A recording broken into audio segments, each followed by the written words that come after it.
우리를 구원하신 예수 그리스도를 가장 사랑하기 원하여 새벽을 깨우러 나오신 우리 대한가족들을 주님의 이름으로 환영하고 축복합니다.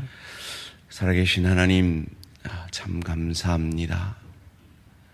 우리에게 이 신앙의 땅, 자유의 땅에 살게 하셔서 자유로이 우리가 마음만 먹으면 마음껏 하나님을 찬양하며 기도하며 예배하며 말씀 가운데 깊이 들어갈 수 있는 이 귀한 환경을, 형편처지를 허락하여 주시니 감사, 찬양, 영광을 돌려드립니다. 그러나 이 지구상에는 예수를 믿는다는 이유로 박해받고 숨죽이며 조그만 소리로 읊조리듯 찬양할 수밖에 없고 숨어서 말씀을 읽고 배울 수밖에 없는 형편처지에 있는 내 사랑하는 지체들이 있음을 기억합니다. 살아계신 하나님, 우리에게 주어진 이 자유가 그들에게 없는 그 자유보다 좋은 것이 되게 하여 주시옵소서. 유럽 그 자유로운 땅이 그 자유 때문에 예배당이 회교 사원으로 변하고 술집으로 변하는 그 현실 속에 이 대한민국이 물질 만능주의와 세속에 휩쓸려 점점 더 세속화되어가는 이 현실이 바로 그와 같은 유혹임을 기억합니다. 그 박해의 땅에서는 오히려 주를 더 간절히 찾는데 이 자유 속에서 우리의 신앙이 이전보다 퇴보하고 있지는 않은지, 하나님을 향한 사랑과 그리스도 예수의 십자가 보혈에 대한 감격이 이전보다 쇠퇴하고 있지 않은지 우리 자신에게 물어보며 예수가 가장 좋은 우리들, 하나님을 찬양하고 예배하고 이 말씀 가운데 젖어드는 이 시간이 가장 귀한 시간인 것을 우리로 고백하는 귀한 믿음의 대한가족들 되어질 수 있도록 은혜 내려 주시옵소서. 그것을 사모하여 이 아침에 주님 앞에 나와 말씀 앞에 내 자신을 내려놓으며 말씀보다, 주님보다, 하나님보다 더 사랑하는 것 내려놓기를 원합니다. 내 생각, 내 감정 내려놓고 말씀이 육신이 되셔서 우리를 살리신 그 예수의 은혜가 오늘 이 새벽에 우리 심령 가운데 흘러가게 하여 주시옵소서. 감사드리오며 이 모든 말씀 주 예수 그리스도 이름으로 기도합니다. 아멘. 오늘 계신 하나님 말씀 요한계시록 13장 11절에서 18절까지 말씀입니다. 요한계시록 13장 11절에서 18절까지 말씀 한 절씩 교독하실 때 살아계신 하나님의 음성을 들으시기 바랍니다.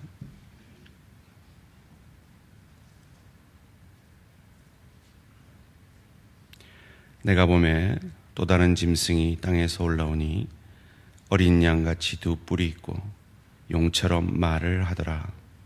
그가 먼저 나온 짐승의 모든 권세를 그 앞에서 행하고 땅과 땅에 사는 자들을 처음 짐승에게 경배하게 하나 곧 죽게 되었던 상처가 나은 자니라. 큰 이적을 행하되 심지어 사람들 앞에서 불이 하늘로부터 땅에 내려오게 하고 짐승 앞에서 받은 바 이적을 행함으로 땅에 거하는 자들을 미혹하며 땅에 거하는 자들에게 이르기를 칼에 상하였다가 살아난 짐승을 위하여 우상을 만들라 하더라. 그가 권세를 받아 그 짐승의 우상에게 생기를 주어 그 짐승의 우상으로 말하게 하고 또 짐승의 우상에게 경배하지 아니한 자는 몇이든지 다 죽이게 하더라. 그가 모든 자 곧 작은 자나 큰 자나 부자나 가난한 자나 자유인이나 종들에게 그 오른손이나 이마에 표를 받게 하고 누구든지 이 표를 가진 자 외에는 매매를 못하게 하니 이 표는 곧 짐승의 이름이나 그 이름의 수라. 지혜가 여기 있으니 총명한 자는 그 짐승의 수를 세어보라. 그것이 사람의 수니 그의 수는 666이니라. 아멘. 666과 777 그리고 888 666과 777 그리고 888이라는 제목으로 잠시 말씀을 나누기를 원합니다. 오늘 본문은 요한계시록에서 그 가장 유명한 666이 등장하는 장면이 나옵니다. 오늘 본문 18절인데요. 지혜가 여기 있으니 총명한 자는 그 짐승의 수를 세어보라. 그것은 사람의 수니 그의 수는 666이라. 이 666이 뭐냐? 많은 해석과 논란들이 있습니다. 많은 경우에 이 요한계시록이 쓰여지던 그 초대교회 현실을 외면한 채 바로 21세기 오늘날의 우리의 현실 가운데로 적용을 해서 이 모든 본문을 영적인 해석, 영해로 해석하는 그런 요한계시록의 풀이들이 시중에 많이 있습니다. 그건 참 위험한 것이죠. 성경은 기본적으로 해석되어질 때 그 시대의 배경을 통해서 해석되어짐으로 오늘날의 현실에 적용되어져야 하는 것입니다. 그렇다면 666이 그 시대의 현실 속에서는 무엇이었을까요? 우리나라의 그 언어 문자로는 숫자를 만들어내지 못합니다. 그러나 그 당시에 쓰여진 그 언어 가운데서는 그 문자가 숫자로 해석이 표현되어질 수가 있었습니다. 그것을 게마트리아라고 하는데요.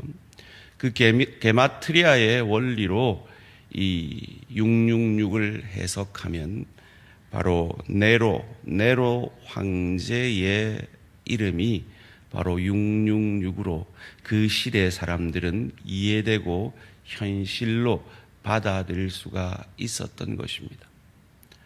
그러니까 666은 1차적으로 네로 황제, 그 시대에 자신을 신성시하고 우상 숭배하라고 했던 네로 황제로 해석이 되어져야 하는 것입니다. 그렇다면 오늘날의 666은 우리에게 어떻게 적용되고 해석되어지는 것이 맞는 것일까요? 그것은 바로 그 시대의 초대교회 성도들이 하나님을 사랑하고 이웃을 사랑하는데 방해가 되고 그것에 박해하였던 이 네로 황제처럼 바로 내 현실 속에서 나의 삶의 상황 속에서 하나님을 사랑하고 이웃을 사랑하는, 즉 신앙의 믿음의 길을 가게 하는 데 있어서 내게 방해가 되는 그 무엇, 하나님보다 내가 더 사랑하는 그 무엇이 바로 이 우상, 이 짐승의 표인 666이라 할 수 있을 것입니다. 내게 그것은 무엇입니까? 그 시대의 성도들은 엄청난 박해와 순교의 길을 가지 않으면 신앙을 이어갈 수 없는 상황이었습니다. 우리가 방금 고백한 대로 친척과 재물과 명예와 생명을 다 빼앗겨 가면서도 진리이신 예수 그리스도, 그분만이 왕 되시며 그분만이 나의 주가 되심으로 황제가 신이다라는 그 믿음의 표현만 하면 살 수 있는 그 자신의 생명을 아끼지 아니하고 주를 위해 바쳤던 그 순교자들의 시대였던 것입니다. 그 시대 속에서 그들이 그 박해하는 세력들이 얼마나 능력이 있고 얼마나 힘이 있었는지를 오늘 본문 속에서 우리에게 가르쳐 줍니다. 11절 12절 말씀입니다. 내가 보매 또 다른 짐승이 땅에서 올라오니 어린 양같이 두 뿔이 있고 용처럼 말을 하더라. 그가 먼저 나온 짐승의 모든 권세를 그 앞에서 행하고 땅과 땅에 사는 자들을 처음 짐승에게 경배하게 하니 곧 죽게 되었던 상처가 나은 자니라. 이 또 다른 짐승이 어린 양 같다라고 말합니다. 즉 종교적인 옷을 입고 이 속이는 종교 지도자들을 이야기합니다. 바로 이 13절에 나오는 12절에 나오는 처음 짐승, 즉 세속적이고 정치 지도자, 즉 오늘날로 말하면 이 네로 황제를 말하는 것이죠. 이 황제 숭배를 강조하던 이 네로 황제의 조력자 되는 종교 지도자들을 이야기합니다. 마치 다니엘서 2장에 보면 느부갓네살에게 협력했던 종교 지도자들이 있었던 것처럼 말이죠. 그 타협하는 종교 지도자들이 그 네로의 우상 숭배를 조력했던 것입니다. 그런데 그들은 힘이 있었습니다. 13절 14절 말씀입니다. 큰 이적을 행하되 심지어 사람들 앞에서 불이 하늘로부터 땅에 내려오게 하고 짐승 앞에서 받은 바 이적을 행함으로 땅에 거하는 자들을 미혹하며 땅에 거하는 자들에게 이르기를 칼에 상하였다가 살아난 짐승을 위하여 우상을 만들라 하더라. 여러분, 오늘날에 자기가 하나님이다, 신이다, 메시아다 하는 전 세계에 하나님이 제일 많은 민족, 그 나라가 대한민국 아닙니까? 그런데 왜, 가만 생각해 보면 왜 그렇게 미혹되나 싶죠. 그런데 놀랍게도 그들에게 우리가 행하지 않는, 우리가 경험하지 못한 놀라운 이적의 경험들이 있다라는 것입니다. 그 시대도 마찬가지였습니다. 미혹하는 영들은 반드시 우리가 혹할 만한 그런 놀라운 능력과 표적들을 행했다라는 것입니다. 왜냐하면 악한 사단의 권세가 그들에게 힘을 주었기 때문입니다. 15절 말씀입니다. 그가 권세를 받아 그 짐승의 우상에게 생기를 주어 그 짐승의 우상으로 말하게 하고 또 짐승의 우상에게 경배하지 아니하는 자는 몇이든지 다 죽이게 하더라. 여러분, 사도 바울이라는 영화를 보면 이런 장면이 나옵니다. 가로등이 사람이에요. 기독교인들이죠. 기독교인들을 기름 삼아 가로등으로 쓰던 그 시대, 그들을 죽일 수 있는 권세가 그들에게 있었던 겁니다. 가장 심각했던 것은 그 시대에 예수를 믿으면 출교를 당하고 그 시대에 예수를 믿는다는 이유로 카타콤 지하로 들어갈 수밖에 없는 경제 생활을 할 수 없게 만들었다는 겁니다. 16절 17절 말씀입니다. 그가 모든 자, 곧 작은 자나 큰 자나 부자나 가난한 자나 자유인이나 종들에게 그 오른손이나 이마에 표를 받게 하고 누군지 이 표를 가진 자 외에는 매매를 못하게 하니 이 표는 곧 짐승의 이름이나 그 이름의 수라. 황제 숭배를 하지 아니하면 예수를 주로 고백하면 출교당하고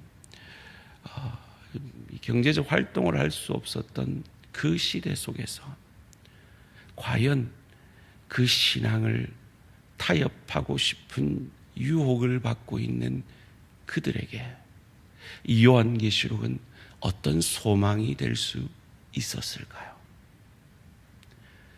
이 666이라는 이 표를 받지 아니하면 아무것도 할 수 없고 지하로 숨어들 수밖에 없는 그 시대 속에서 가족에게 친척에게 쫓겨나고 신앙인이라는 이유로 경제적 활동을 할 수 없던 그 시대 속에서 도대체 신앙은 그들에게 어떤 의미였을까요? 666이 아니라 완전수 777을 그들은 바라보았던 겁니다. 그래요. 666은 힘이 있습니다. 권세가 있습니다. 나를 죽일 수도 있습니다. 그런데 그들은 666이 아니라 완전수 777을 바라봤다는 겁니다. 그리고 예수, 그 완전수를 만들어내신 우리의 죄로 말미암아 깨어진 안식을 8일째 다시 일하심으로 우리의 그 깨어진 안식을 회복함으로 우리를 새로운 피조물로 삼아주신 그 888이라는 문자가 상징하는 그 예수 그리스도를 그들은 바라봄으로, 그 예수가 약속하신 그 하나님 나라를 바라봄으로 그 현실에 안주하지 아니하고 믿음을 지켜내었던 것입니다. 오늘 요한계시록은 우리에게 묻습니다. 이 마지막 이 환난의 때에도 하나님의 주인됨을 인정하겠느냐라고 말이죠. 그때에도 승리할 수 있는 신앙으로 설 수 있겠느냐라고 말이죠.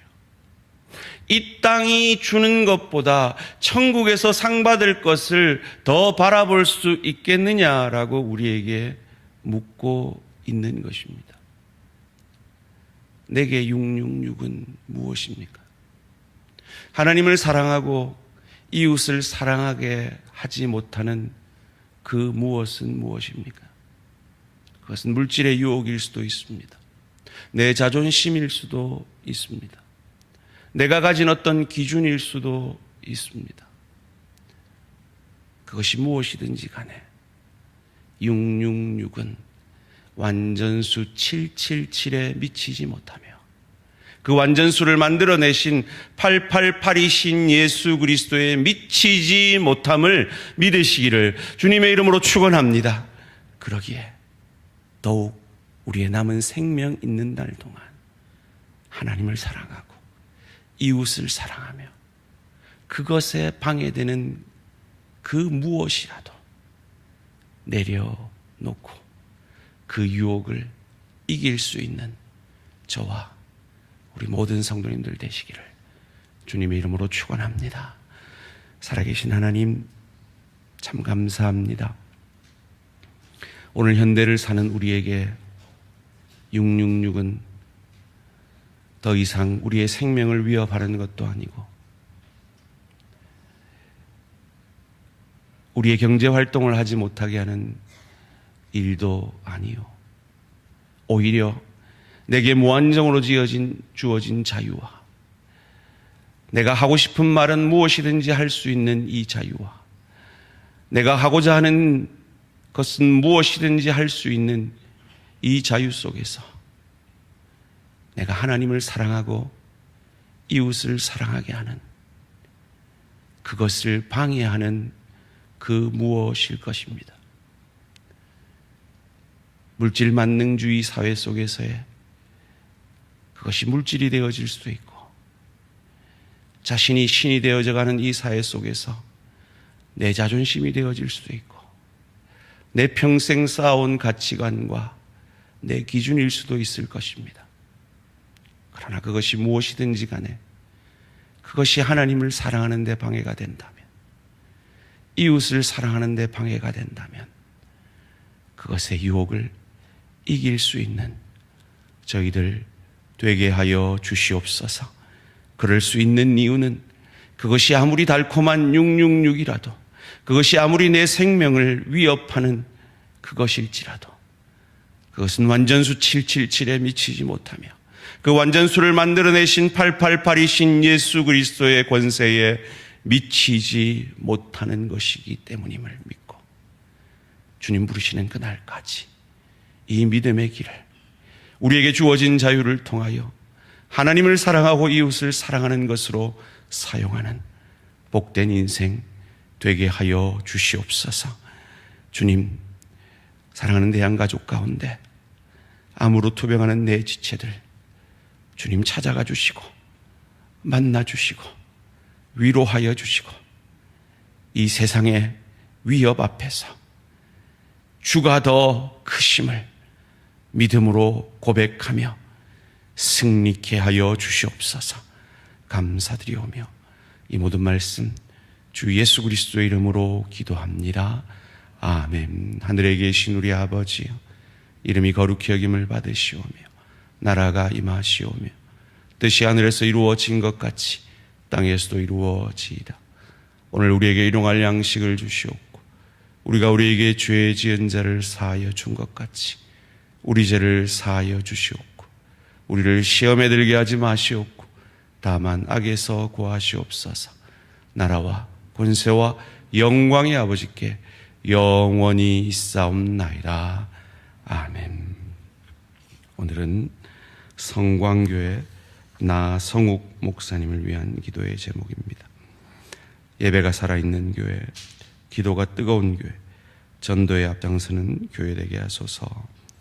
성광 아태 사역을 통해 풍성한 열매 맺게 하소서. 성도들의 가정과 생업에 복 주시고 연약한 성도들 치료하여 주소서.